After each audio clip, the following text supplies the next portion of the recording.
Mukunda Jewelers, first ever factory outlet opening soon in Jubilee Hills.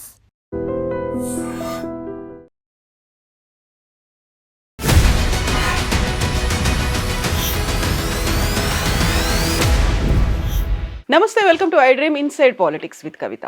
BRS పార్టీకి వరుసగా ఎదురు దెబ్బలు తగులుతున్నాయా?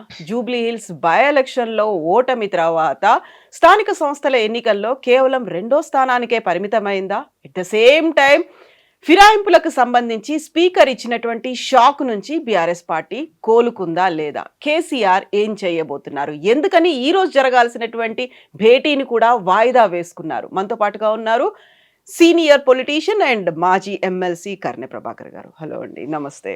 సో షాకుల నుంచి కోరుకున్నారా లేదా? మీరు షాక్ ఎక్కడిది కవిత గారు? మీకు షాక్ ఏం తగలట్లేదా? మీరు అనుకున్నటువంటి మీటింగ్ స్థానాన్ని మీరు కోల్పోయారు. నో, బీఆర్ఎస్ పార్టీని ఓడించిన మరుసటి రోజు నుంచి ప్రజలు బీఆర్ఎస్ పార్టీ వెంట ఉన్నారు. ఎందుకు వదులుకున్నామా ఈ పార్టీని అనేటువంటి బాధతో ఉన్నారు. నెక్స్ట్ సెకండ్ నుండి నేను చెప్తా ఉన్నాను. ఎప్పుడు Jubilee Hills by election? No, general election నేను చెప్తున్నాను. డిసెంబర్ నేను అక్కడికి వస్తాను. అయితే ఒక రకమైనటువంటి బాధతో ఉన్నటువంటిది మీరు చెప్పే టెక్నికల్గా గెలిచినటువంటి జూబ్లీ హిల్స్ ఏదైతుందో టెక్నికల్గా మాత్రమే వాళ్ళు గెలిచారు, సాంకేతికంగానే. కానీ మేము నైతికంగా మేమే గెలిచినాము. 9వ తేదీ వరకు కూడా మేమే గెలిచినాం అనేటువంటిది చాలా స్పష్టంగా అన్ని సర్వేలు చెప్పినాయి. ఒక్క సర్వే కాదు, అన్ని సర్వేల్లో బీఆర్ఎస్ పార్టీ దాదాపు 15 నుండి 20 వేల మెజార్టీతో గెలుస్తుంది అనేటువంటిది అన్ని సర్వేలు వచ్చినాయి. అదే మెజారిటీతో కాంగ్రెస్ గెలిచింది. అఫ్ కోర్స్ ఆ 3 రోజులు ఏం జరుగుతుందో అనేటువంటి విషయం అందరికి తెలుసు, అది జరిగింది. మేము నైతికంగా గెలిచినాం అనేటువంటి విషయం ప్రజలందరికీ తెలుసు. ఎట్ ద సేమ్ టైం దాని కొనసాగింపుగా మీరు అంటున్నట్టుగా స్థానిక సంస్థల్లో ఎప్పుడు కూడా అధికార పార్టీకి అనుకూలమైనటువంటి అది ఉంటుంది తప్ప ప్రతిపక్ష పార్టీకి ఇప్పటివరకు మీరు ఎక్కడి నుంచి స్వాతంత్రం వచ్చి నుంచి రాష్ట్రం మెర్జ్ అయినప్పటి నుంచి ఈ రోజు వరకు చెక్ చేయండి, ఎప్పుడు కూడా ప్రతిపక్షానికి స్థానిక సంస్థల ఎన్నికల్లో మెజార్టీ సీట్లు వచ్చినటువంటి సందర్భాలు లేవు. కానీ మేము ఊహించింది కొంత పర్సెంట్ అయితే మేము అనుకున్న దానికంటే డబుల్ వచ్చింది. నిజానికి నాలాంటి వాళ్ళు ఒక 20-25% మేము ఆగిపోతామేమో అనుకున్నాం. 4000 సీట్ల కంటే ఎక్కువ గెలిచినాం. మేము 60-40 గెలిచినాం. 60-40 రేషియో ఉంది ఇప్పుడు. 60-40 అనేది గుడ్ నెంబర్ నిజానికి ప్రతిపక్షానికి. నిన్న భువనగిరిలో యాదాద్రి భువనగిరి జిల్లాకు సంబంధించినటువంటి సర్పంచుల సన్మానానికి వెళ్ళి ఉంటుంది. అసలు ఒక పండగ వాతావరణం అధికారంలో ఉన్నటువంటి పార్టీకి ఎటువంటి వాతావరణం ఉంటుందో ఆ వాతావరణం ఇవాళ జిల్లాలో ఉన్నది. ఏ గ్రామానికి వెళ్ళినా కానీ గుర్తు లేదు, ఏమంటారు కారు గుర్తు ఎక్కడ కనిపించలేదు. కేవలం గులాబీ కండువా వేసుకొని మేము బీఆర్ఎస్ పార్టీ అభ్యర్థులం, బీఆర్ఎస్ పార్టీ బలపరిచిన అభ్యర్థులం అంటే 4000 పైచీలకు గెలిపించినారు. 12,000 దానికి అటు ఇటుగా 6,000 ఏమో కాంగ్రెస్ పార్టీని గెలిపించారు. మిగతా అదర్స్ బీజేపీ మిగతా అంతా కలుపుకొని 1,000-2,000 అయినాయి. సో మాది మంచి నెంబర్, మేము బెస్ట్ రిజల్ట్ మాకు. అసలు మా క్యాడర్ అంతా కాడ చాలా జుబ్లింట్లో ఉన్నారు, చాలా జుబ్లింట్గా ఉన్నారు. ఇవాళ వచ్చినటువంటి ఫలితాలతో మేము చాలా ఉత్సాహంతో, ద్విగుణీకృత ఉత్సాహంతో మేము పోతున్నాం. మీ ప్రశ్న ఏమంటే మేము చాలా డీలా పడ్డాం అనేటువంటి ప్రశ్న. అసలు మీరు అన్న దాంట్లో 60-40 అన్నారు. మొన్నటి దాకా జూబ్లీ హిల్స్ బై ఎలక్షన్ లో మీరు చెప్పిన ఆ మాట ఏంటంటే కాంగ్రెస్ ఇచ్చినటువంటి హామీల్ని నిలబెట్టుకోలేదు, ఇక్కడ కనుక కాంగ్రెస్ ని ఓడిస్తే కాంగ్రెస్ కి తను ఏం చెప్పిందో అది చేస్తుంది అనేమాట. ఇప్పుడు స్థానిక సంస్థల ఎన్నికలు మొత్తం తెలంగాణ వ్యాప్తంగా జరిగినటువంటి దాంట్లో 60% వాళ్ళకే వచ్చాయి అనుకుంటే కాంగ్రెస్ చేస్తున్న దాన్ని ప్రజలు ఆమోదించారు అన్నట్టే కదా? కాదా? మీరు గ్రామీణ ప్రాంతానికి వెళ్ళి మీరు వస్తే ఒకసారి ఆలోచన చేస్తే గ్రామీణ ప్రాంతంలో ఇంకా 3 సంవత్సరాలు అధికారంలో ఉన్నటువంటి పార్టీ, అనేక రకాల ప్రలోభాలు పెట్టేటువంటి అవకాశం ఉన్న అధికార పార్టీ, స్థానికంగా గ్రామ పంచాయతీలో గెలిచినటువంటి వ్యక్తి మేము రోడ్లు వేస్తాం, కమ్యూనిటీ హాల్ కట్టిస్తాం అని అంటే ఎక్కడ స్కోప్ ఉంటుంది అని అంటే అధికార పార్టీలో గెలిస్తే మాత్రమే స్కోప్ ఉంటుంది అనేటువంటి అవకాశం ఉన్న పార్టీకి డెఫినెట్గా 80% రావాలి, 90% రావాలి. నిజానికి ఓన్లీ 60% తోటి నిన్న ఆయన రేవంత్ రెడ్డి గారు చాలా గొప్పలు ఆయనకాయనే చెప్పుకుంటూ భుజాలు దడుపుకుంటూ ఆయనకాయనే మేము చాలా గొప్ప పర్ఫార్మెన్స్ అనేది. ఆయన ఒకవేళ నిజంగా కూడా పూర్తి అనుభవం ఉన్నటువంటి నాయకుడు అయితే పరిణతితో మాట్లాడి ఉంటే నిన్న అసలు ప్రెస్ మీట్ కూడా పెట్టకూడదు. రేవంత్ రెడ్డి మాట్లాడినటువంటి మాటలు చూస్తుంటే నాకే నవ్వు వచ్చింది. అసలు 70-80% మీరు ఒక్కసారి అంతెందుకు ఒకసారి ఎన్నికెళ్ళి చూడండి. మేము ప్రభుత్వంలో ఉన్నప్పుడు 33 జిల్లాలకు 33 జిల్లాల జడ్పీ చైర్మన్లు మేమే. ఇంకా కాలేదు కదా, అక్కడి దాకా వెళ్ళలేదు ఆనాడు ఓన్లీ. మొన్న అయినప్పుడు నేను చెప్పేది, ఇప్పుడు కాదు, మొన్న ఏదైతే మేము ప్రభుత్వంలో ఉన్నప్పుడు జరిగినటువంటి ఎన్నికల్లో నేను చెప్పేది. అంటే స్థానిక సంస్థల్లో అధికార పార్టీ ఏది ఉంటే దానికే ఎక్కువ సీట్లు వస్తాయి. వాళ్ళకి రాలేదు, వాళ్ళు దెబ్బతిన్నారు, వాళ్ళు ఓటంలో ఉన్నారు. 60% అనేది అసలు గుడ్ నెంబరింగ్ కానే కాదు. 60% అంటే ఫస్ట్ క్లాస్ లో పాస్ అయినట్టే కదా. 60% కూడా కాదు, మర్చిపోతున్నాను. 60% కూడా కాదు వాళ్ళకి వచ్చినటువంటిది. మా దాంట్లో 65, వాళ్ళకు 6,000, మేము 4,000, 12,000లో. సో 60% కూడా కాదు వాళ్ళు. అందుకేమంటున్నానంటే నేను వాళ్ళ పాస్ ఫెయిల్యూర్ కోసం చెప్పట్లేదు. వాళ్ళు అసలు డిస్టెన్స్లో పాస్ కావాలి. 80% ఎబో ఉండాలి వాళ్ళకి. 80% ఎబో వస్తాయని మేము కూడా ఊహించుకున్నాం. అధికార పార్టీ సహజంగా డబ్బులు పెడుతుంది, అన్ని రకాల ప్రలోభాలకు గురి చేస్తుంది, మంత్రులు ఇన్వాల్వ్ అవుతారు, ఎమ్మెల్యేలు వాళ్ళే అత్యధికంగా ఉన్నారు, వాళ్ళు ఇన్వాల్వ్ అవుతారు, బెదిరిస్తారు. మీరు చూసినారు కొన్ని గ్రామాల్లో ఎంత దారుణమైనటువంటి పరిస్థితి. వారిని మొన్న ట్రాక్టర్తో గుద్దిచ్చి నలుగురిని అడ్జేసే ప్రయత్నం చేసినారు. ఇంకొక గ్రామంలో అంటే ఎన్నికల తర్వాతనే ఈ పని చేసినారు. ఎన్నికల కంటే ముందు వివిధ రకాలుగా ప్రలోభాలు గురి చేయడం, ఏది అభ్యర్థుల్ని, మా అభ్యర్థుల్ని, అదే కాకుండా వినకపోయిన బెదిరించినారు. మీకు తెలుసు, ఇప్పటి దగ్గర ఎల్లమ్మగూడెం అనేటువంటి గ్రామంలో ఒక బీఆర్ఎస్ పార్టీ అభ్యర్థిని, శంకరో ఏదో సంథింగ్ ఉంది ఆయన పేరు, ఆయన ఎంత భయంకరంగా చేసినారు. మనం చెప్పుకోలేని పదాలు, చెప్పుకోలేనటువంటి విషయాల్ని ఆయనతో అధ్యయించినారు. సో అదంతా కూడా మీడియాలో వచ్చింది. సో అధికార పార్టీకి ఇవన్నీ కూడా అడ్వాంటేజెస్ ప్లస్ బలుపు బలం ఇవన్నీ కూడా కనిపిస్తుంది. ఏది లేకుండా మా కేసీఆర్ గారు అంటే ఒక స్టేట్మెంట్ కూడా ఇవ్వకుండా, కేటీఆర్ గారు, హరీష్ రావు గారు అసలు జిల్లాలు తిరగకుండా, మా నియోజకవర్గ ఇన్ఛార్జీలు కూడా కనీసం నియోజకవర్గాలకు పోకుండా వచ్చినటువంటి ఫలితాలు ఇవి. సో మీరు పుంజుకున్నారా? డెఫినెట్గా పుంజుకున్నాం. పుంజుకోవడం కాదు, చాలా ఉత్సాహంతో మా కాడ ఉన్నది, చాలా జుబ్లియంట్ మూడ్ ఉన్నది. ఇవాళ ఒకవేళ రేపు లోకల్ బాడీస్ లేకపోతే ప్రతి జిల్లాలో పెద్ద విజయోత్సవ సభలు జరుగుతూ ఉన్నాయి. విజయోత్సవ సభల కోసం మా వాళ్ళని పిలుస్తూ ఉన్నారు. ఎక్కడైనా ఒకవేళ మా ఇన్ఛార్జ్లో లేకపోతే అక్కడ ఉన్నటువంటి నాయకులు తక్కువ రిజల్ట్ వచ్చిందనే అభిప్రాయం ఉంటే మా అధినాయకత్వాన్ని పిలిచి సంబరాలు చేసుకునేటువంటి దానికే రమ్మన్నారు. అటువంటిది వచ్చే రేషియో కూడా చాలా అద్భుతంగా ఉంది అనేటువంటి ఫీలింగ్లో మా వాళ్ళు ఉన్నారు. అది నిజం కూడా. నేను అందుకే అంటున్నాను, 4,000 సర్పంచెస్ అనేటువంటిది అది మామూలు నెంబరింగే కాదు, అసలు అద్భుతమైనటువంటి ఫలితాలు. అఫ్ కోర్స్ మీకేమనిపిస్తుందంటే వాళ్ళు 6,000 అయినప్పుడు వీళ్ళు 4,000 అయినప్పుడు తప్పు కదా అని మీరు అనుకుంటున్నారు. నేనేం చెప్తున్నానంటే నైతికంగా అసలు 8,000 రావాలి, 10,000 రావాలి. దెబ్బతిన్నారు వాళ్ళు. కాంగ్రెస్ పార్టీ ఎన్నికల్లో నష్టపోయింది. నేను ఇది ఒక బీఆర్ఎస్ నాయకుడిగా లేదు మొండిగా చెప్తున్నటువంటి ఆర్గ్యుమెంట్గా చెప్తున్నటువంటి విషయం కాదు ఇది. ఇది మీరు ఏమాత్రం కొంత పొలిటికల్ అనాలిసిస్ చేసేటువంటి ఒక అనలిస్ట్తో మాట్లాడినా వాళ్ళు కూడా చెప్తారు. మీరు అనేక మంది అనలిస్టులు ఉన్నారు, పొలిటికల్ అనలిస్టులు ఇప్పుడు మన తెలంగాణ సమాజంలో ఉన్నారు. వాళ్ళని ఇంటర్వ్యూ చేయండి, వాళ్ళు చెప్తారు మీకు అసలు కాంగ్రెస్కు ఇది ఒక పెద్ద చెంపపెట్టు లాంటి ఫలితం అని చెప్పి చెప్తారు. జూబ్లీహిల్స్ కి సంబంధించి చూసుకుంటే అది కూడా మీ నైతిక విజయం అన్నారు. ఇప్పుడు మీ నైతిక విజయం అదెందుకో ప్రతిసారి నైతిక విజయం అనేది ఓడిపోయిన వాళ్ళు ఉపయోగించేటువంటి ఒక పదంగా ఉంటుంది తప్ప గెలుపుని ఎందుకు యాక్సెప్ట్ చేయరు అనేది. గెలుపు డెఫినెట్ గా టెక్నికల్ గా వాళ్ళు గెలిచినారు, మనం యాక్సెప్ట్ చేయకుండా ఉండడానికి ఏం లేదు. కానీ మనమే చూసినాం, మన అనుభవంలోనే ఉన్నది. 12వ తేదీనో ఎప్పుడో ఎలక్షన్ జరిగేది ఉంటే, 11వ తేదీన ఎలక్షన్ జరిగేది ఉంటే 9వ తేదీ వరకు కూడా బీఆర్ఎస్ పార్టీ గెలుస్తుంది అని చెప్పేసి అన్ని సర్వేలు వచ్చినాయి. ఒక్క సర్వే కాదు, గతంలో ప్రామినెంట్గా ఉన్నటువంటి సర్వేలు, క్రెడిబిలిటీ ఉన్నటువంటి సర్వే సంస్థలన్నీ కూడా బీఆర్ఎస్ గెలుస్తుంది అని చెప్పినారు. ఆ 2 రోజుల్లో జరిగినటువంటి వ్యవహారం ఏందో అందరికీ తెలుసు. ఎంత పంచినరో, ఎన్ని రకాలుగా ఓటర్లని ప్రలోభాలకు గురి చేసి ఓటు వేయించుకున్నారో తెలుసు. అందుకే మేము నైతికంగా అంటున్నాం. సహజంగా ఏం జరుగుతుంది, అధికార పార్టీ అనగానే ఏ ఎన్నిక వచ్చినా వాళ్ళు అడ్వాంటేజ్ తీసుకుంటారు. ముఖ్యమంత్రి ఇన్వాల్వ్ అవుతాడు. ముఖ్యమంత్రి దాదాపు కాలికి బల్పం కట్టుకుని తిరిగినాడు జూబ్లీహిల్స్ ఎన్నికల్లో. ఈ గ్రామ పంచాయతీ ఎన్నికల్లో కూడా ముఖ్యమంత్రి నిజానికి గ్రామ పంచాయతీ ఎన్నికలకు మా 10 సంవత్సరాల కాలంలో ఎన్నడూ కూడా కేసీఆర్ గారు గ్రామ పంచాయతీ ఎన్నికలకు పోలేదు. ఆయనకు అర్థమైపోయింది ముఖ్యమంత్రికి ఎట్టి పరిస్థితుల్లో కూడా గెలవము అనేటువంటిది.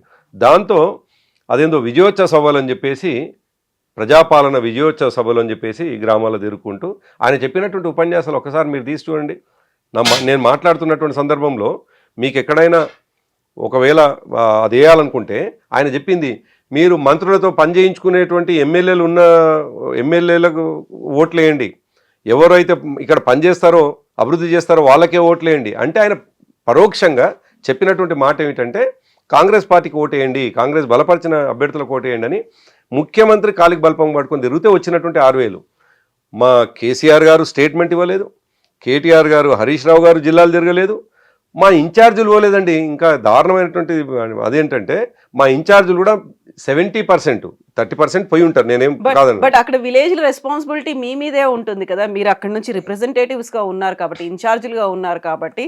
అదే అంటున్నాను, పోకున్నా కానీ మాకు వచ్చినటువంటి ఫలితం పోలేదు అని అంటే సో మెనీ రీజన్స్. నేనేమంటే ఒక్క రీజన్ కాదు, అనేక కారణాలని ఇవాళ కాంగ్రెస్ పార్టీ విచ్చలవిడిగా వ్యవహరిస్తున్న తీరు కావచ్చు, మా వాళ్ళు మా ఇన్ఛార్జీలుగా ఉన్నటువంటి వాళ్ళు ఇక్కడి నుంచి మానిటరింగ్ చేయొచ్చు, మేము పోవాల్సినటువంటి అవసరం లేకుండా ప్రజల నుంచి వచ్చేటువంటి రెస్పాన్స్ ఆ స్థాయిలో ఉండవచ్చు. అనేక కారణాలని, ఒక కారణమేం కాదు. ఎందుకు పోలేదు అని అంటే 30% పోయినరు, 70% అయితే నియోజకవర్గాలకు అడుగు పెట్టకుండా వచ్చినటువంటి ఫలితం అంటున్నాను నేను. ఎందుకు పోయినరు అనేటువంటిది సెకండ్ సబ్జెక్ట్, ఎందుకు పోలేదు అనేటువంటిది సెకండ్ క్వశ్చన్. కానీ మొదటి క్వశ్చన్లో మేము పోకుండా వచ్చిన ఫలితం అని చెప్తా ఉన్నాను నేను. ఎగ్జాక్ట్లీ, పోతే ఇంకా ఎక్కువ వచ్చేది. నిజమే, అది మీరు తప్పు మీదే కదా మరి. సరే, పోనటువంటి వాళ్ళ తప్పే. ఒకవేళ పోకుండా హైదరాబాద్లో ఉండి మానిటరింగ్ చేసి ఎవరన్నా పద్ధతిలో చేస్తే మాత్రం డెఫినెట్గా తప్పే అవుతుంది. ఇంకా సీట్లు పెరిగేటివి మాకు, ఇంకా మంచి మీరు మీ ప్రశ్న రాకుండా ఉండేది. సరే, మీలాంటి వాళ్ళకి ఏంటంటే నెంబర్ చూసి సంఖ్య వాళ్ళది ఎక్కువ ఉంది, వీళ్ళ తక్కువ ఉంది కాబట్టి వీళ్ళు దెబ్బతిన్నారు అనేటువంటి ప్రశ్నలు మీలాంటి వాళ్ళ నుంచి. ఇది అబ్సల్యూట్ రాంగ్ అంటున్నాను నేను. పొలిటికల్ అనలిస్టులు చాలా స్పష్టంగా చెప్తారు మేము ఎంత అద్భుతమైనటువంటి ఫలితం వచ్చింది అనేటువంటిది. మాకు వ్యతిరేకమైనటువంటి పత్రికలు కూడా, కొన్ని పత్రికలు ఏమో మ్యానిపులేట్ చేసినా మా సంఖ్యని అటు ఇటుగా చేసినా, మాకు వ్యతిరేకమైనటువంటి పత్రికలు కూడా 4,000 పైచీలకు అటు ఇటు వచ్చినాయని చెప్పేసి రాస్తా ఉన్నారు. ఇంకా ఏకగ్రీవమైన ఇంకా చాలా దిక్కులో ఉన్నాయి. కాకపోతే మీరు అక్కడ కాంగ్రెస్ పార్టీ బీఆర్ఎస్ పార్టీగా చూస్తున్నారు, కానీ అది కాంగ్రెస్ పార్టీది కాదు, రేవంత్ రెడ్డి సాధించినటువంటి విజయం అనేటువంటి అనాలిసిస్లు కూడా వచ్చాయి కదా. క్రెడిట్ అంతా ఎవరిది? అసలు రేవంత్ రెడ్డి ప్రస్తావన వస్తే ఆయన క్రెడిట్ రానట్టే లెక్క. ఎందుకంటే 6,000 సీట్లు కాదు గెలుచుకోవాల్సింది ఆయన. అవుట్ ఆఫ్ 12,000కి సగం మాత్రమే గెలుచుకున్నాడు. మీరు అది లెక్క తీయండి. 12,900 చేంజ్ గ్రామ పంచాయతీలు అయితే ఆయన గెలుచుకుంది కేవలం 6,000, హాఫ్ కంటే తక్కువ. ఆయన ఫెయిల్యూర్ ఈ విషయంలో. ఊరూరు తిరిగి ఆయన చూడగానే ప్రజలకు ఒక నెగిటివ్ ఫేస్ కనిపించి ఆయన ఇస్తున్నటువంటి హామీలు గుర్తు చేసుకొని ఏ హామీలు నెరవేర్చనైనా మళ్ళొచ్చి మాటలు చెప్పిపోతా ఉన్నాడు. కేసీఆర్ని, కేటీఆర్ గారిని, హరీష్ రావు గారిని తిట్టిపోతా ఉండని కోపంతో వేసినటువంటి ఓట్ల ఫలితమే మాకు 4,000 వచ్చినాయని చెప్పేసి అంటాను. రేవంత్ రెడ్డి తిరగడంతో మీరు అన్నట్టుగా కాంగ్రెస్ పార్టీ క్రెడిట్ దాంతో వచ్చిందా, లేకపోతే రేవంత్ రెడ్డి అనుకుంటే రేవంత్ రెడ్డి ద్వారానే వచ్చింది అనుకుంటే రేవంత్ రెడ్డి వల్ల నష్టమైంది అంట నేను. ఇప్పుడు నెగటివ్ ఫేస్ అంటున్నారు. జూబ్లీ హిల్స్ ఎలక్షన్స్ గెలుచుకున్నారు, ఆ తర్వాత గ్లోబల్ సమ్మిట్ అనేది జరిగింది, ఆ తర్వాత మళ్ళీ వాళ్ళు చేస్తున్నటువంటి ఆ క్యాంపెయినింగ్ వీటన్నిటి చూసిన తర్వాత ఒక అప్రిషియేషన్స్ అన్ని వచ్చిన తర్వాత are they not accepting? Compare చేసుకున్నారు ప్రజలు. మీరు అనేది కరెక్ట్. గ్లోబల్ సమ్మిట్ అని ఇవన్నీ ఉన్నాయి కదా అని. గ్లోబల్ సమ్మిట్ తోటి ఏం వచ్చింది, ఎన్ని పెట్టుబడులు వస్తాయి, ఎన్ని అంకెల గారడి చేసి పత్రికలకు ఇచ్చుకుంటూ అనేది ఒకటైతే 5,75,000 కోట్లు ఈ అకాడమిక్ ఇయర్ లో తెలుస్తుంది కదా. 5,00,000 ఈ ఫైనాన్షియల్ లో తెలుస్తుంది కదా. 5,75,000 కోట్ల పెట్టుబడులు వస్తాయా, లేదు 5,000 పెట్టుబడులు వస్తాయా అనేది తెలుస్తుంది. అదొకటైతే ఆయన చేసినటువంటి ఆ పార్టీ నాయకుడికి రాహుల్ గాంధీ గారికే విశ్వాసం లేదు. రేవంత్ రెడ్డి కాంగ్రెస్ పార్టీ ముఖ్యమంత్రిగా చేసినటువంటి గ్లోబల్ సమ్మిట్కు రాహుల్ గాంధీ గారే రాలేదు. కారణం ఏంటంటే ఇదంతా కూడా హంబగ్, ఇదంతా కూడా ఊరికే ప్రచారంలో చేసేటువంటిదని. నిజానికి 13,000 ఎకరాలని మేము అక్వైర్ చేసి ఆయన చేతిలో పెడితే ఆయన ఒక అద్భుతమైనటువంటి ఒక కాన్ఫిడెన్స్ వచ్చేటువంటి ఒక అంటే పెట్టుబడిదారులకు విశ్వాసం కలిగేటువంటి ఒక అది ఉండాలి, అవుట్లుక్ ఉండాలి. అట్లా లేకుండా ఆయన పిచ్చిగా మాట్లాడడంతో జరుగుతున్నటువంటి నష్టము చివరికి ఎవరూ రాకపోగా, పెట్టుబడిదారులు ఎవరూ రాకపోగా ఆయన ఇన్వైట్ చేసినటువంటి వాళ్ళ పార్టీ ముఖ్య నాయకుడు రాహుల్ గాంధీ రాలేదు. ఇంకా విచిత్రం ఏంటంటే సరిగ్గా 2 రోజుల గ్యాప్ తోటి గ్లోబల్ సమ్మిట్కి ఏమో రాడు, 3 రోజుల గ్యాప్ తోటి ₹1 ఉపయోగం లేనటువంటి, ప్రొడక్టివిటీ లేనటువంటి ఫుట్బాల్కు మాత్రం వాళ్ళ అన్న కొడుకు, రేవంత్ రెడ్డి గారి అన్న కొడుకు, రేవంత్ రెడ్డి గారు మనవడు, ఈ ముగ్గురు ఆడేది చూడటానికి మాత్రం రాహుల్ గాంధీ గారు వస్తారు. ఇంకా ఎంత పార్లమెంట్ సెషన్స్ విచిత్రమైనటువంటి విషయం, జరుగుతున్నాయి కదా, గ్లోబల్ సమ్మిట్ కి రాలేదు అంటే పార్లమెంట్ సెషన్స్ అవుతున్నాయి, అక్కడ అటెండ్ పార్లమెంట్ అవుతారు. సెషన్ లో మెస్సీ కోసం అంటే ఈవినింగ్ కదా program నేనేమంటున్నానంటే మొన్న మెస్సీ ప్రోగ్రామ్ కు ఎట్లయితే ఈవినింగ్ అది. నేను అదే అంటున్నాను. నేను ఎందుకు కంపేర్ చేస్తున్నానంటే దీంట్లో మీరు అంటున్నారు పాజిటివ్గా మీరు మాట్లాడుతున్నారు, ఆయన పార్లమెంట్ సమావేశాలు జరుగుతున్నాయి కాబట్టి రాలేకపోయిండు అని. మెస్సీ ఫుట్బాల్కు స్పెషల్ ఫ్లైట్లో వచ్చినాడు ఆయన. సరిగ్గా 2 hours కోసం స్పెషల్ ఫ్లైట్లో వచ్చి మళ్ళీ 2 hoursలో వెళ్ళిపోయి ఇక ఒక 1 hour గడిపోయినా కానీ ఈ రాష్ట్రం యొక్క ఇమేజ్ రాహుల్ గాంధీ కూడా వచ్చిండు కదా అంటుండే. సో రాహుల్ గాంధీ కనీసం 5 గంటలు కూడా కేటాయించలేనటువంటి గ్లోబల్ సమ్మిట్ని ఈయన నిర్వహించడం తోటే అర్థమవుతా ఉంది ఇది ఒక ఫెయిల్యూర్ గ్లోబల్ సమ్మిట్. దాంతో మీరు నిర్వహించలేదు అనేది ఆ అక్కసు ఏమైనా కనిపిస్తుందా? అంటే మేము నిర్వహించకపోయినా వచ్చిన పెట్టుబడులు ఈ దేశంలో ముఖ్యంగా తెలంగాణకు ఎన్నో ఇప్పటికి అనేక సందర్భాల్లో చూసినాం మనం. కళ్ళ ముందు ఉన్నటువంటి సంఖ్యలు ఉన్నాయి. ఇప్పుడు నేను మీకు చెప్పకపోవచ్చు సంఖ్య అంతా కూడా. ఆ పెట్టుబడులన్నీ ఒకసారి చెక్ చేస్తే ఎన్ని వేల కోట్ల రూపాయలు వచ్చి ఆ సంపద పెరిగి ఇవాళ పర్ క్యాపిటల్ ఇన్కమ్ తెలంగాణకు ఎంత వచ్చింది అనేటువంటిది. పర్ క్యాపిటల్ ఇన్కమ్ దాదాపు 3.5 lakhs. తెలంగాణ వచ్చినాడు 1.5 ఉంటే మేము దిగిపోయినాడికి 3.5, 3,50,000 రూపాయల పర్ క్యాపిటల్. ఎట్లొచ్చింది? ఎక్కడి నుంచి వచ్చింది? పెట్టుబడిదారులు రాకపోతే వచ్చేది కాదు కదా. మీరు చెప్పినట్టుగా ఈ సమ్మిట్లు ఇటువంటివి పెట్టకపోయినా మా అవుట్లుక్ ఏమిటి, మాకున్నటువంటి పాజిటివ్ గవర్నెన్స్ ఏంది, ఇదంతా ప్రపంచవ్యాప్తంగా ఉన్నటువంటి పెట్టుబడిదారులకు కలిగిన విశ్వాసంతో మాత్రమే ఇక్కడ పెట్టుబడి పెట్టినారు. ఇక్కడ వచ్చినటువంటి అనేక పారిశ్రామిక వాడలు వచ్చినాయి. సుల్తాన్పూర్ కావచ్చు, అదేవిధంగా చందన్వేలి కావచ్చు, అదేవిధంగా దండుమల్కాపూర్ కావచ్చు. ఇవన్నీ కూడా మా హయాంలో జరిగినటువంటి అవే ఇసిపెట్టండి. ఏంటివి గూగుల్ లాంటివి, అమెజాన్ లాంటివి అనేక సంస్థలు మీకు వెస్ట్ హైదరాబాద్లో వచ్చి ఉన్నాయి. ఇప్పుడు భారత్ ఫ్యూచర్ సిటీ, దానికి కూడా వస్తున్న వాళ్ళు ఎవరో మీరు చెప్పినట్టుగా అంకెల గారడి చేసుకుని ఒక అల్లాటప్ప ఎక్కడో చిన్న గల్లీల్లోంచో సందుల్లోంచో వచ్చిన వాళ్ళు కాదు కదా. ఇంటర్నేషనల్ ప్లేయర్స్ ఉన్నారు, అందులో ఆంటర్ప్రెన్యూర్స్ ఉన్నారు, ఇండస్ట్రియలిస్టులు ఉన్నారు, ఇంక్లూడింగ్ బాలీవుడ్ నుంచి వచ్చి ఇక్కడ మేము అకాడమీలు పెడతామని అవన్నీ కూడా ఎంఓఐలు ఒప్పందాలు అవన్నీ ఎంత మసిబూసి మారడికాయ ఉంటుందంటే వాళ్ళు చెప్పేటువంటి. అజయ్ దేవగన్కు నిజానికి ఇప్పటివరకు ఎక్కడ స్టూడియో లేదు. ఇక్కడ పెడతా నేను అదే అంటున్నాను. ఆయన గతంలో ఎక్కడన్నా స్టూడియో ఉండి ఇక్కడ పెడతాను అని అంటే అక్కడ పెట్టి సక్సెస్ఫుల్గా నడుస్తుంది. ఇక్కడ పెడతా అంటే కేవలం లెక్క కోసం మాత్రమే అజయ్ దేవగన్ 500 కోట్లలో 1000 కోట్లలో పెడతాడో లెక్క కోసం మాత్రమే చెప్తున్నట్టుగా కనిపించింది.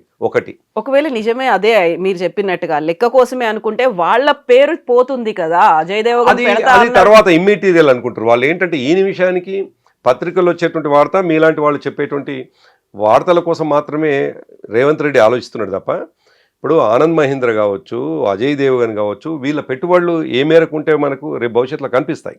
సో వంతారా ఆల్రెడీ వాళ్ళు అక్కడ పెట్టారు, అదే ఇక్కడ అంబానీస్ మళ్ళీ పెట్టబోతున్నారు అనేది మీకు గ్లోబల్ సిటీలో ఏదైతే వాళ్ళ అవుట్లుక్ ఉందో, ఏవైతే ఆలోచనలు చేస్తూ ఉందో 100% వాళ్ళు ఇవాళ చెప్తున్నట్టుగా అక్కడ జరిగేటువంటి అవకాశం లేదు. అన్నీ ఒకే యూనిట్లో 13,000 ఎకరాల్లో పెడదాం. సినిమా ఇండస్ట్రీ అక్కడే పెడతారట, రేస్ కోర్స్ అక్కడే పెడతారట, మొత్తం ఎంటైర్ అది. నిజానికి ఎట్లా జరగాలి అంటే హైదరాబాద్ చుట్టూ డెవలప్మెంట్ డిస్ట్రిబ్యూట్ కావాలి. అట్లా కాకుండా ఒకే దగ్గర పెడతాను అని అనుకున్నప్పుడే ఆయనకు ఒక పాజిటివ్ అవుట్లుక్ లేకుండా అపరిపక్వతమైనటువంటి ప్రయత్నం చేస్తున్నట్టు కనిపిస్తూ ఉంది. అది నేను ప్రయత్నం కూడా అనుకోవట్లేదు, కేవలం ప్రచారం కోసం చేస్తున్నటువంటి ఒక ఆర్భాటంగా నేను భావిస్తూ ఉన్నాను. అందుకే ఆ 13,000 ఎకరాలని ఉపయోగించుకోవాల్సిన పద్ధతిలో ఉపయోగించుకోకుండా ఒక 100 కోట్లు 200 కోట్లు మనం ఖర్చు పెట్టి ఆ 200 కోట్లని మన్లో పోసిండ్రు, దుమ్ములో పోసి వచ్చిండ్రు అని నేను అంటాను.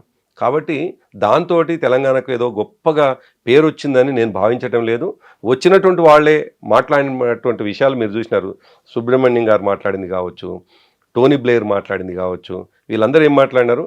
గత 10 సంవత్సరాల కాలంలో తెలంగాణ ఒక అద్భుతమైనటువంటి అభివృద్ధి జరిగింది అనేటువంటి మాట వాళ్ళే మాట్లాడిపోయినారు. అంటే ఈయన మాట్లాడినటువంటి విషయాలన్నీ కూడా అబద్ధ మాటలు, ఈయన చెప్పినటువంటి విషయాలన్నీ కూడా ఊరికేనే. అంటే ఆయన ముఖమే మాడిపోయింది. నిజానికి వాళ్ళు మాట్లాడుతున్నటువంటి సందర్భంలో, ప్రసంగకులు వచ్చినటువంటి సందర్భంలో ముఖ్యమంత్రి అక్కడే కూర్చుంటే ఈయననేమో 10 సంవత్సరాలు ఏం జరగలేదు అని చెప్పేసి ఈయన ఒకవైపు వల్లెవేస్తూ ఉంటే వాళ్ళేమో అద్భుతమైన అభివృద్ధి జరిగిపోయిందని చెప్పినారు.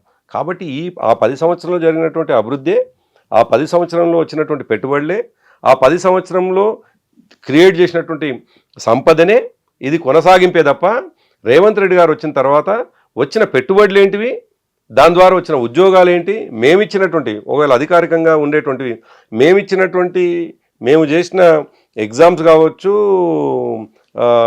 టెస్టులు కావచ్చు, ఇవన్నీ తర్వాత ఆయన ఓన్లీ పేపర్లు చేతికి ఇచ్చేసి సభలు పెట్టి మేము ఉద్యోగం ఇచ్చినామని చెప్పి చెప్తున్నాడు. ఇవి తప్ప కొత్తగా ఆయన చేసినటువంటిది ఏంది అని అంటే ఏమీ లేదు, శూన్యం.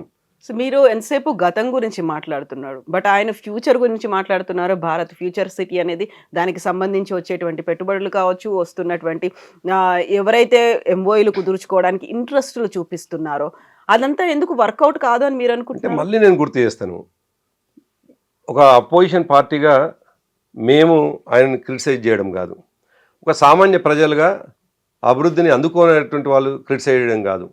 ఆయన నియమించినటువంటి రాహుల్ గాంధీకే విశ్వాసం లేదు.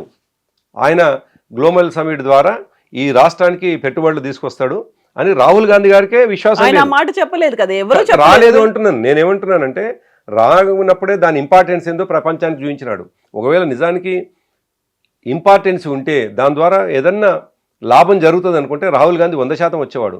మెస్సీ ఫుట్బాల్ ద్వారా లాభం అవుతుందని అనుకున్నాడు. ఆయన ఒక బాడీగార్డ్ లాగా నిలబెట్టినారు రాహుల్ గాంధీని. ఈ దేశానికి ప్రధాని అని ప్రమోట్ చేసుకుంటున్నటువంటి కాంగ్రెస్ పార్టీ చివరికి రేవంత్ రెడ్డి గారు చేసేటువంటి ఆయన ఢిల్లీని చూసుకునేటువంటి పద్ధతికి నచ్చి మెచ్చి చివరికి రేవంత్ రెడ్డి గారికి మెస్సీకి ఒక బాడీగార్డ్ లాగా నిలబడిపోయింది రాహుల్ గాంధీ. అంటే గాంధీ కుటుంబం. ఇంత దురదృష్టం. నిజానికి గాంధీ కుటుంబాన్ని గొప్పగా చూస్తుంది ఈ దేశం. అటువంటిది చివరికి ఆయన అపాయింట్ చేసినటువంటి లేదు ఆయన నియమించినటువంటి ముఖ్యమంత్రి ద్వారా ఆయనకు వచ్చిన ఘనకీర్తి ఏంది అని అంటే ఒక బాడీగార్డ్ లాగా నిలబడి. సో అది పార్టీ కార్యక్రమం కాదు కదా. కేంద్ర మంత్రి కిషన్ రెడ్డి అయితే వచ్చారు, అటెండ్ అయ్యారు. సో కేంద్రం దగ్గర నుంచి రావాల్సినటువంటి మద్దతు ఆశీర్వాదమో మీరు అన్నట్టుగా ఉన్నట్టే కదా అక్కడ. మీరేమో గ్లోబల్ సమ్మిట్ కోసం చెప్తుండ్రు, నేనేమంటున్నానంటే ఈ ఫుట్బాల్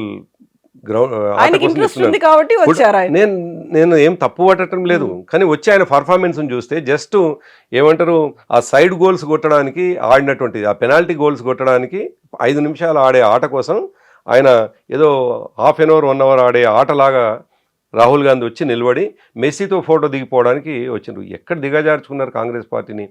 ఈ ప్రభుత్వాన్ని దిగజార్చుకున్నారు, కాంగ్రెస్ పార్టీ ప్రతిష్టను దిగజార్చుకున్నారు. ఇప్పుడు ఇంకొక మాట మనం ఆలోచిస్తే ఈ రాష్ట్రానికి ఏదన్నా గేమ్ జరిగింది ఇక్కడ అంటే ఏదైనా స్పోర్ట్స్ ఉంది అంటే దాంతో కొంత ప్రొడక్టివిటీ ఉండాలి, డెఫినెట్గా దాని ద్వారా లాభాలు జరిగినాయి అనేవి ఉండాలి. ఇప్పుడు ఈ కార్ రేసు అని చెప్పేసి పదే మమ్మల్ని విమర్శిస్తూ ఉన్నారు, మా కేటీఆర్ గారి మీద కేసులు పెట్టినారు. దాని ద్వారా వచ్చినటువంటి లాభాలు 700 కోట్ల రూపాయలు ప్రత్యక్షంగా పరోక్షంగా అని చెప్పి మేము నెత్తి నోరు కొట్టుకొని చెప్తా ఉంటే దాని మీద కేసులు పెట్టి తిప్పడానికి కక్ష సాధింపు ప్రయత్నం చేస్తూ ఉన్నారు.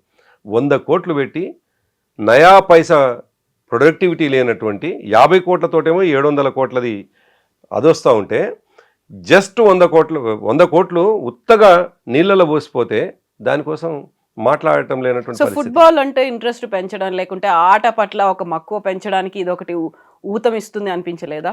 ఎస్, మాలాంటి వాళ్ళం ముఖ్యంగా మేము కొంత పాజిటివ్గానే ఆలోచించినటువంటి వాళ్ళం ముందు ఇదే అనుకున్నాం. డెఫినెట్గా ఈ రాష్ట్రం కూడా దేశంలో ఉన్నటువంటి ఆటగాళ్లకు భాగస్వాములని పెంచాలి, ఇక్కడి నుంచి కూడా భాగస్వామ్యం పెరగాలి, ఆటగాళ్ళు పెరగాలి అన్ని రంగాల్లో, ఒక్క ఫుట్బాల్లోనే కాకుండా అన్ని ఆటల్లో కూడా పెరగాలి అనుకున్నాం. ఆ వైపుగానే ఉంటుందేమో అనేటువంటి ఆలోచన మాకు కూడా ఉండే. నిజానికి ఎండ్ ఆఫ్ ది డే చూసేసరికి అనుకున్నది ఒకటైతే రేవంత్ రెడ్డి గారి జీవితకాలపు కోరికని తీర్చుకోవడానికి పెట్టినటువంటి ఆటలాగా అనిపిస్తూ ఉంది. ఆయన ఎప్పుడో చిన్నప్పుడు ఆడిండో, తర్వాత మధ్యలో ఆట విడుపు కోసం లేకపోతే ఎక్కడ పని లేక ఆడిండో, లేదు ఆయన ఉన్నటువంటి దాంట్లో కొంతకాలం గడిపిండో, ఆ వ్యాపకంగా గడిపినటువంటి ఆ ఆటకు కొద్దిగా అదున్నటువంటి అంటే ప్రపంచవ్యాప్తపు పేరున్నటువంటి మెస్సీని తీసుకురావాలని ఎన్నడో కలగన్నడా లేక గుర్తుకొచ్చిందో అట్లా ప్రభుత్వ సొమ్ముని, సింగరేణి సొమ్ముని ఆయన కళని పూర్తి చేసుకోవడం కోసం స్పెషల్ ఫ్లైట్లో పిలిపించేసి ఆయన అన్న కొడుకు ఆయన మనవడు ముగ్గురు కలిసి ఈ ఆట ఆడిచ్చేసి ఏ క్రీడాకారులకు ఎటువంటి ఎంకరేజ్మెంటు, అసలు క్రీడాకారుల ఎంకరేజ్మెంటు ఫుట్బాల్ మీద సంతకం చేసినా మరో దాని మీద ఇంకా ఏది ఆటోగ్రాఫ్ తీసుకున్నా వాళ్ళ మనవడు కొడుకు ఆయన తప్ప ఇంకెవరు ఏ ఆటగాడికి అక్కడ టైం దొరికింది? సో ఆయనకున్న ఇంట్రెస్ట్ అనుకుంటే ఫార్ములా ఈ కార్ రేసింగ్ అనుకున్నప్పుడు కూడా కేటీఆర్ ఫ్యామిలీ అంతా అటెండ్ అయ్యారు కదా. ఇప్పుడు ఆయన కేటీఆర్ ఫ్యామిలీ మెంబర్స్ ఏమో జస్ట్ ఆడియన్స్ లాగా మాత్రమే అటెండ్ అయినారు. ఒక కేటీఆర్ గారి ఫ్యామిలీ ముగ్గురు మాత్రమే కూర్చోలే, అక్కడ కొన్ని వేల మంది కూర్చున్నారు. కానీ వీళ్ళు ముగ్గురు మాత్రమే ఆడినారు. దానికి దీనికి వ్యత్యాసం. అక్కడ రెండు గ్రూపులు కనిపిస్తున్నాయి కదా, వాళ్ళంతా ఆడిన ఫీల్ లేదా? వీళ్ళేమో ముగ్గురు ఆటలు ఆడినారు. రేవంత్ రెడ్డి గారు, వాళ్ళ అన్న కొడుకు ప్లస్ మనవడు. కానీ కేటీఆర్ గారి కుటుంబం ఈ కార్ రేసు ప్రేక్షకుల్లో ఉండి చూసింది. అయితే ఈ కార్ రేసు ఎన్నడూ కేటీఆర్ గారు ఆ రేసింగ్లో పాల్గొనలేదు. ఆయన భాగస్వామిగా దీనికంటే అది చాలా కష్టమైంది కదా. ఎనీవన్ నేను ఎట్లా పోలుస్తున్నానంటే, ఆయనకేమో ఆడాలని ఆసక్తి ఉండి ఆయన కోరిక అయినటువంటి మెస్సీతో ఫోటో దిగాలని ఆడాలని కోరిక తీర్చుకున్నాడు ఆయన. అయితే ఈయననేమో ఈ కార్ రేసింగ్ ద్వారా ఆటోమొబైల్ రంగానికి సంబంధించినటువంటి పెట్టుబడులు వస్తాయని ఈ కార్ రేస్ పెట్టినాడు. కాబట్టి దీనికి దానికి అసలు పొంతన లేదు. ఈయన సొంత కోరిక తీర్చుకున్నాడు, ఆయనేమో రాష్ట్ర పెట్టుబడులు పెంచినాడు. ఆయనకు ఉన్నటువంటి వ్యత్యాసం అది. సో మళ్ళీ మనం మొదటికి వెళ్తే ఎలక్షన్స్కి సంబంధించి కాలికి బలపం కట్టుకొని సీఎం రేవంత్ రెడ్డి తిరిగారు అనుకున్నప్పుడు అసలు కేసీఆర్ ఎక్కడున్నారు అనేది, ఈయనకు ఆ రెస్పాన్సిబిలిటీ అనేది ఉంది. మా వాళ్ళని గెలిపించుకోవాలి అనేది జూబ్లీ హిల్స్లో అక్కడ కనిపించింది. ఆ తర్వాత మెజారిటీగా మేం బలపరిచినటువంటి సర్పంచులు గెలవాలి అనేటువంటి ఒక బాధ్యత, దాంతో రేవంత్ రెడ్డి తిరిగారు. వేరేస్ కేసీఆర్ అంటే ఆయనకు బయట కనిపించలేదు, మాట్లాడలేదు, కనీసం ఒక సందేశం ఇవ్వలేదు. ఏం చేశారు ఆయన? ఈయనకేమో రెస్పాన్సిబిలిటీ అంతా కూడా ఈయన పోతున్నటువంటి ప్రభ కావచ్చు, ఈయన పోతున్నటువంటి గౌరవం కావచ్చు, ఈయనకు రోజు ప్రజల్లో పోతున్నటువంటి నమ్మకం, విశ్వాసాన్ని నిలబెట్టుకోవడం కోసం కాలికి బల్పం కట్టుకొని తిరిగితే వచ్చినటువంటి ఫలితం అది. మాకేమో మమ్మల్ని పోగొట్టుకున్నటువంటి బాధ ప్రజల్లో ఉన్నది. మేము కొత్తగా ఇగ్నైట్ చేయాల్సిన అవసరం లేదు, మేము కొత్తగా ట్రిగ్గర్ చేయాల్సిన అవసరం లేదు. ప్రజల్లో 10 సంవత్సరాలు కేసీఆర్ గారు పరిపాలించినటువంటి పాలన అనుభవంలో ఉంది కాబట్టి వాళ్ళే తీసుకొచ్చుకుంటారు తప్పకుండా. కేసీఆర్ గారు పెట్టినటువంటి అభ్యర్థుల్ని ప్రజలు కంపల్సరీ గెలిపించుకుంటారు అనేటువంటి మాకు పూర్తి స్థాయి విశ్వాసం ప్రజల మీద ఉండి, దానికి తోడు నేను చాలా సందర్భాల్లో ఈ మాట చెప్పినాను, మళ్ళీ మీ ఇంటర్వ్యూలో చెప్తాను. నేను కేసీఆర్ గారు పరిణతి లేని నాయకుడు కాదు. కేసీఆర్ గారు ఒక విఘ్నత కలిగినటువంటి నాయకుడు, అనుభవం ఉన్నటువంటి నాయకుడు. ఎవరైనా గెలిచేది 5 సంవత్సరాలకు ఒకసారి, 5 సంవత్సరాల కోసం. ఆయన 2 సంవత్సరాలు కాకముందుకే రోజు విమర్శించుకుంటూ తిరగడంతో డెఫినెట్గా అనుకున్నటువంటి అభివృద్ధి జరగదు అనేటువంటి విఘ్నత కలిగి ఒక పార్టీ అధ్యక్షుడిగా, మా పార్టీలో ఉన్నటువంటి మిగతా నాయకులం మేము తప్పకుండా ప్రజల పక్షాల నుండి మాట్లాడుతున్నా, మా అధ్యక్షుడు ఆ స్థాయిలో అనుభవం ఉన్నటువంటి వ్యక్తి కాబట్టి కొంతకాలం సమయం ఇచ్చినాడు. అయిపోయింది, సమయం దాటిపోయింది. 2 సంవత్సరాలు వెయిట్ చేసినాం కాబట్టే డిసెంబర్తో ఆయనకి ఇచ్చినటువంటి సమయం 2 సంవత్సరాలు. ఆయననేమో 100 రోజులు అన్నాడు, మేము 100 రోజులు కాదు 700 రోజులు సమయం ఇచ్చినాం వాళ్ళకు. కాబట్టి ఈ నెల 21 తేదీ నాడు మా రాష్ట్ర కమిటీ సమావేశం జరుగుతూ ఉంది. ప్రజా సమస్యలు ఎట్లా పరిష్కారం కాకుండా ఉన్నాయి, పరిష్కారం కోసం మా పార్టీ పక్షాన మా పోరాటాలు ఎట్లుండాలి అనేటువంటి విషయం 21 తేదీ రాష్ట్ర కమిటీ సమావేశంలో ఉంటుంది. అందుకే కేసీఆర్ గారు రాకపోవడాన్ని ఏ ఒక్క ప్రజలు, అంటే మీలాంటి వాళ్ళు, ప్రతిపక్షంలో ఉన్న మమ్మల్ని వ్యతిరేకించే వాళ్ళు, మీలాంటి జర్నలిస్టులు, అంటే మీరు ప్రశ్న వేయాలి కాబట్టి మీరు ప్రశ్న వేస్తూ మమ్మల్ని అడగవచ్చు, మేమేం తప్పబట్టాం. లీడర్స్ ఎవరు అడగట్లేదా, కేవలం మేము మాత్రమే అడుగుతున్నాం? లీడర్లు కావచ్చు, క్యాడరు, కార్యకర్తలు కోరుకోవట్లేదా కేసీఆర్ ఎప్పుడు మాట్లాడతారు? కేసీఆర్ గారు ఎప్పుడు రావాలో అప్పుడు వస్తారని క్యాడర్ క్లారిటీ ఉంది.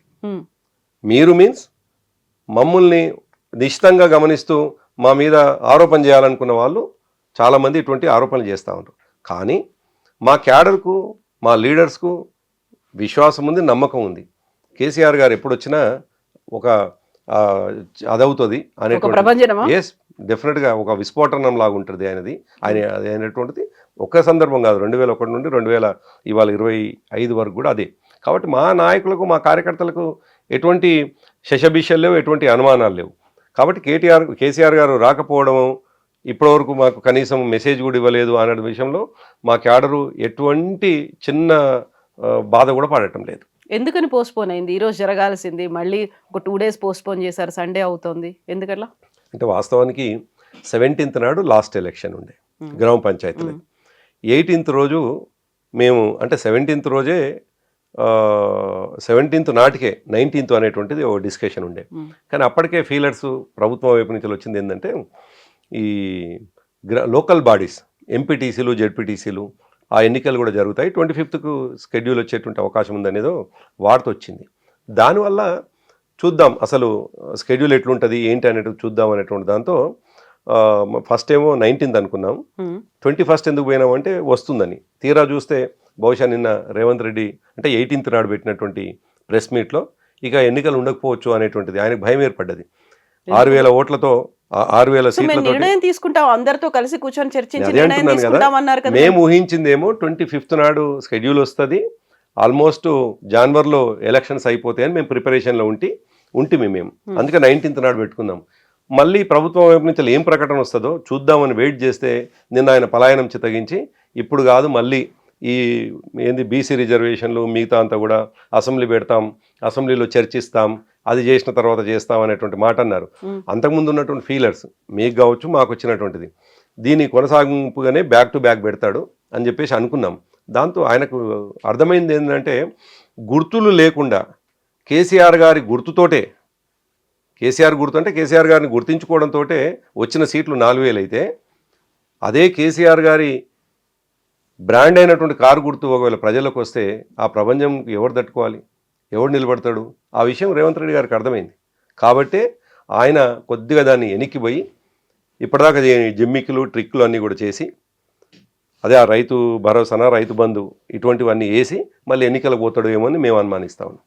కాకపోతే ఆయన చిత్తశుద్ధి అనేది 42% ఆయన నిరూపించుకున్నారు. కాకుండా చేసిందే మీరు కదా, కాకుండా చేసింది మీరు కదా, అసలు జరగలేదు. సామాన్యుడిని అడిగిన మినిమం జ్ఞానం ఉన్నటువంటి వాళ్ళని అడిగిన జీవోలతోటి 42% రిజర్వేషన్స్ అమలు కావు, ఆర్డినెన్స్లతో కావు. ఈ రెండు ఉభయ సభలు కేంద్రానికి పంపిస్తే అక్కడ మూలుగుతూ ఉంటే కావు. రాజ్యాంగ సవరణ ద్వారా జరగాలి, రాజ్యాంగ రక్షణ జరగాలి, ఉండాలి, 9వ షెడ్యూల్లో పెట్టాలి అనేటువంటి విషయాన్ని మర్చి, 3 విషయాన్ని మర్చి నేను ఆర్డినెన్స్ ఇస్తాను, జీవో ఇస్తా, జీవోతోటి ఎక్కడన్నా రిజర్వేషన్లు అయితే అంటే ఇంత ఫులిష్ ప్రభుత్వం ఈ ప్రపంచంలో ఎక్కడ ఉండదు నాకు తెలిసి.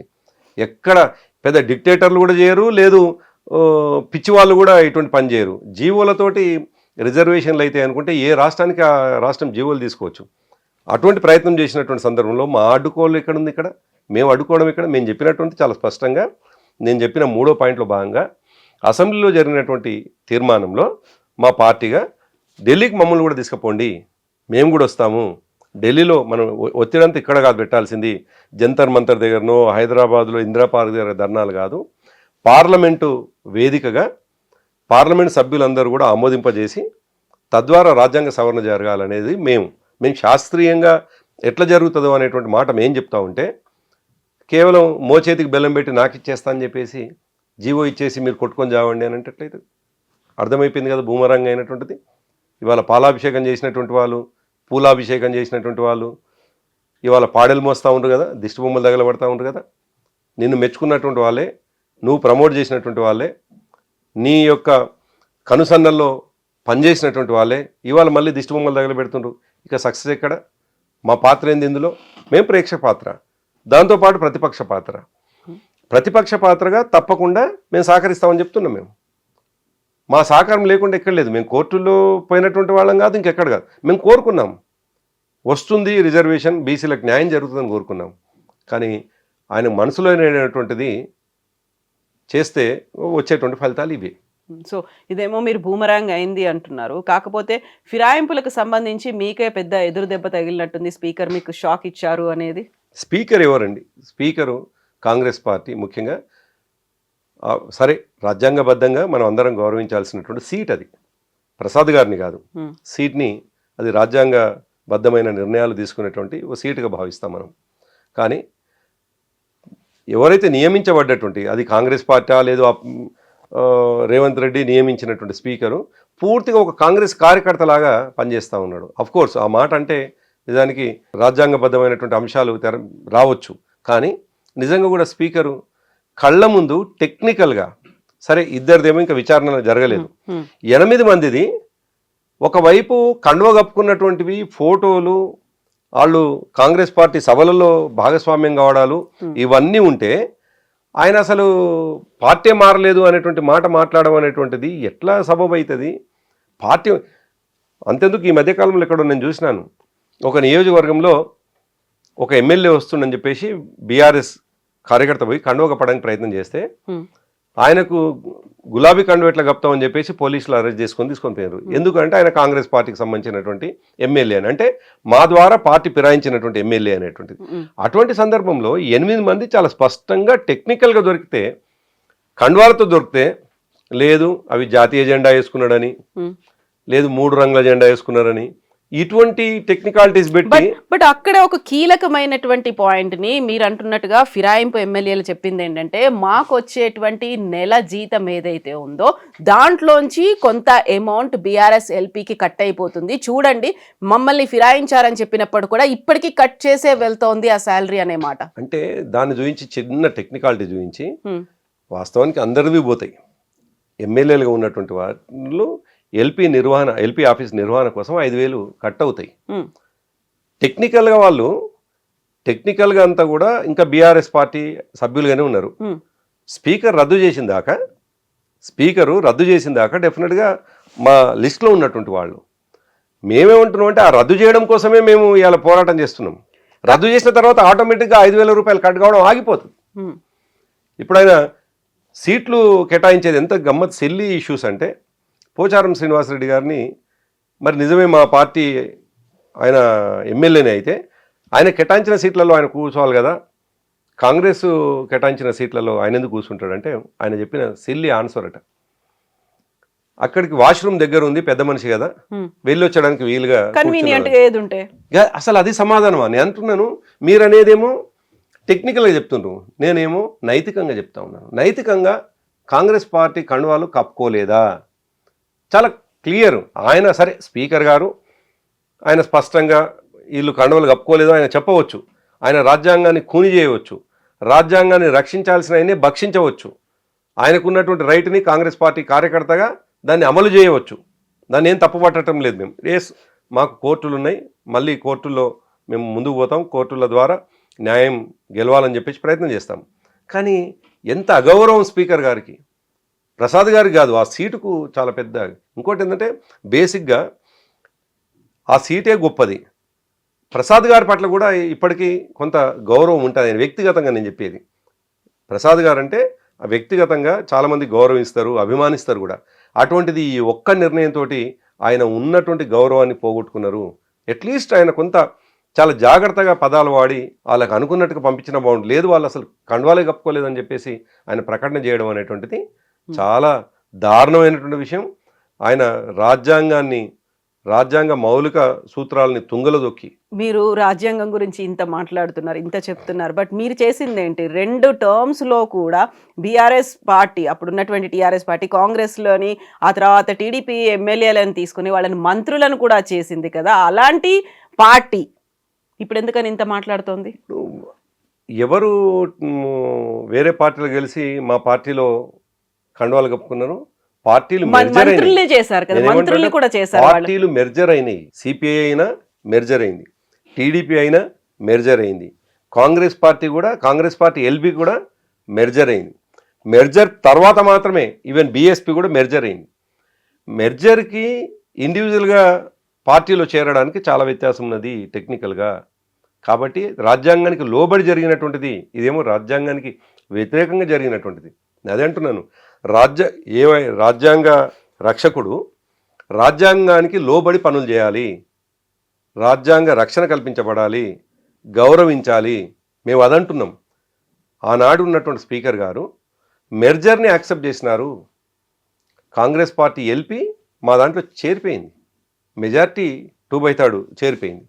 కాబట్టి అది అఫీషియల్గా ఎవరు కూడా దాన్ని మేము సీట్లని కేటాయించుకున్నాం, అసెంబ్లీలో కూడా సీట్లు కేటాయించబడ్డాయి.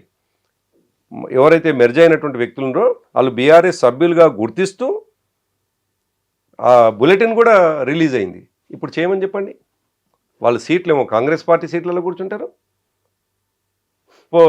ఉంటున్నదేమో బీఆర్ఎస్లో అని చెప్తారు. ఎట్లా అదైతుంది? కాబట్టి నైతికంగా సరైనది కాదు అని అంటున్నాం మేము. ఇప్పుడు నైతికత ఇవన్నీ మాట్లాడితే అక్కడ వాటిని కన్సిడర్ చెయ్యరు. కాబట్టి మీరు చేయాల్సినటువంటి పోరాటం అనేది అయితే ఉంది. సో ఇప్పటికీ సుప్రీంకోర్టు ఒక డెడ్ లైన్ ఇచ్చింది. స్పీకర్ బాల్ ఆయన కోర్టులో ఉంది, ఆయన ఒక నిర్ణయం తీసేసుకున్నారు. వాట్ నెక్స్ట్ అంటే సుప్రీంకోర్టు ఏం చేస్తుంది? మళ్ళీ మీరు ఎక్కడికి వెళ్తారు? ఏం అంతే చేయబోతున్నారు? కదా, ఇవాళ రాజ్యాంగం తుంగలో తొక్కబడుతున్నప్పుడు, రాజ్యాంగ పరిహాస్యం జరుగుతున్నప్పుడు ఏవో రక్షణగా ఈ దేశంలో అనేక చట్టాలు ఉన్నాయి, అనేక రకాల ఆ, రక్షణ చట్టాలు ఉన్నాయి. తప్పకుండా మేము కోర్టే మా అల్టిమేట్గా మేము పోయేది. సుప్రీంకోర్టును మళ్ళీ ఆశ్రయిస్తాం. ఉమ్. సుప్రీంకోర్టులో జరిగినటువంటి విషయాన్ని, తతంగాన్ని, స్పీకర్ గారు ఇచ్చినటువంటి ఈ దురదృష్టకరమైనటువంటి తీర్పుని తప్పకుండా ఛాలెంజ్ చేస్తాం. సుప్రీంకోర్టు నుంచి వెళ్ళి ఈ మధ్యకాలంలో మీరు చూసినారు, అక్కడెక్కడో వెస్ట్ బెంగాల్ అనుకుంటాను, బహుశా ఉత్తరప్రదేశ్లో మీకు హైకోర్టే ఒక తీర్పు ఇచ్చింది, ఆయన టెక్నికల్గా తీసేయండి. అఫ్కోర్స్ అది పెండింగ్లో ఉందనుకోండి, కానీ కోర్టే చెప్పింది ఆయన అనెలిజిబుల్ అని చెప్పేసి డిస్క్వాలిఫై కావాల్సినటువంటి అవసరం ఉంది అని. అట్లా సుప్రీంకోర్టు డెఫినెట్గా ఇవ్వాల్సినటువంటి కొన్ని సందర్భాల్లో సుప్రీంకోర్టు దీంట్లో కూడా ఇన్వాల్వ్ అయ్యి పనిచేయాల్సినటువంటి పరిస్థితి వస్తుందేమో అనిపిస్తుంది. ఎందుకంటే కళ్ళ ముందు ఇంత దుర్మార్గం జరుగుతూ ఉంటే, ఇంత అనైతికంగా వ్యవహరిస్తూ ఉంటే మరి ఎవరో ఒక రక్షణగా నిలబడాలి. కాబట్టి రాజ్యాంగ రక్షణ లేనప్పుడు చట్ట రక్షణ జరగాల్సినటువంటి అవసరం ఉంది. కాబట్టి సుప్రీంకోర్టు ఇన్వాల్వ్ అవుతుంది.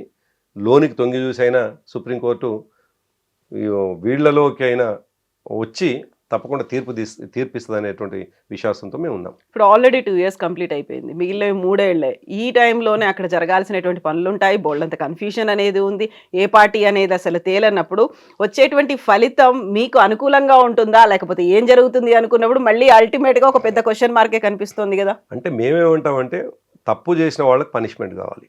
ఆ పనిష్మెంట్ కావడం కోసం మా పోరాటం ఉంటుంది. ఈ క్రమంలో అక్కడ జరగాల్సినటువంటి అభివృద్ధి జరుగుతూ ఉండాలి. దాంట్లో మేమేం అందుకే అంటున్నాను, ఆ జరిగే అభివృద్ధికి మేము చేసే పోరాటంకి ఎక్కడ సంబంధం లేదు, ఆబ్జెక్షన్ కూడా లేదు. మేము చేస్తున్న పోరాటం ద్వారా ఆ ప్రాంత ప్రజలకు జరుగుతున్న నష్టం అంతకన్నా లేదు.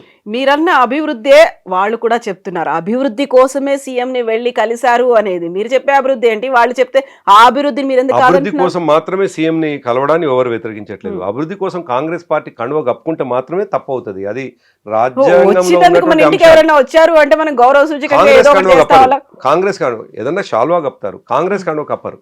కప్పింది కాంగ్రెస్ కండువ, చేతి గుర్తు కండువ, సోనియా గాంధీ ఫోటో ఉన్న కండువ, రాహుల్ గాంధీ ఫోటో ఉన్న కండువ కప్పినారు. కాబట్టి ఫొటోస్ ఉన్నటువంటి వాటిని మేము ఎవిడెన్స్ చూపించినాం.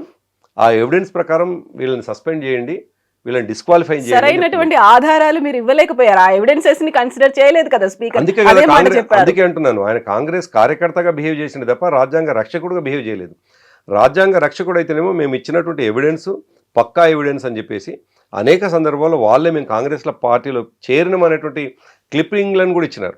ఎక్కడో వివిధ సభల్లో కాంగ్రెస్ పార్టీకి సంబంధించిన కార్యకర్తల సభల్లో అక్కడ ఇక్కడ మాట్లాడుకుంటున్నటువంటి విషయాన్ని ఆ క్లిప్పింగ్లను కూడా ఇచ్చినాం. కానీ ఆయన కాంగ్రెస్ పార్టీ నాయకుడు కార్యకర్తలాగా స్పీకర్ గారు వివరించారు, దురదృష్టం. కాబట్టే మరొక రక్షణ వేదికను మేము సెలెక్ట్ చేసుకోవాలి. కాబట్టి సుప్రీంకోర్టు కంపల్సరీ పోతాం మేము. సో ఈ టైంలోనే ఆ కాలయాపన అనేది జరుగుతుంది, 3 ఏళ్ల కాలం కూడా అయిపోతుంది. గతంలో కూడా ఇలాగే అయింది కదా, 5 ఏళ్ల తర్వాత వాళ్ళని అనర్హులుగా వేసిన తర్వాత వచ్చే లాభం ఏంటి?